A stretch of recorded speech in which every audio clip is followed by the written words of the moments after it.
Corona vaccine విషయంలో కొత్త వ్యవహారాలు వెలుగులోకి వస్తున్నాయి. ఒక స్టడీ తాజాగా ఎంఆర్ఎన్ఏ షాట్స్కి సంబంధించి 8.4% మంది non renewable I cells damage జరిగినాయి అన్నటువంటి అంచనా వేస్తున్నది.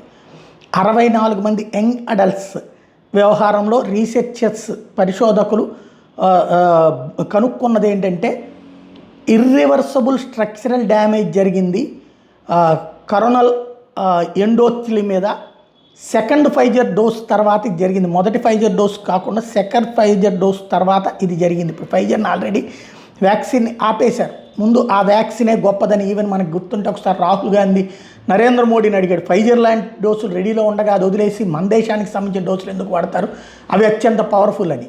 మన దేశానికి సంబంధించినటువంటి వాళ్ళు తయారు చేసిన డోసుల కంటే అది పవర్ఫుల్ అని నువ్వేట చెబుతావు, నువ్వేమన్నా సైంటిస్ట్వా అన్నటువంటిది ఆ రోజున అనేక మంది ప్రశ్నించింది. కాకపోతే ఆ అమెరికా అంతర్జాతీయపు వాళ్ళ మాట ఏం చెప్తే, సోరోస్ వాళ్ళు ఏం చెప్తే అది వినేసేసి ఏది పడితే అది కారు కోతలు కూసే రాహుల్ గాంధీ సాక్షిగా ఫైజర్ విషయంలో అప్పట్లో మాట్లాడుకొచ్చాడు. ఇప్పుడు ఆ ఫైజర్కి సంబంధించి ప్రాణాంతకమైన ఈ అనేక సైడ్ ఎఫెక్ట్స్ వచ్చినాయి అని చెప్పేసి ఈవెన్ ఇప్పుడు యూరప్ దేశాలే ఆపుతున్నటువంటి సందర్భంలో సెకండ్ ఫైజర్ డోస్ కారణంగా కళ్ళకి దెబ్బ చాలామందికి తగిలిందన్నటువంటి లెక్కల్ని ఇప్పుడు తేలుస్తున్నారు.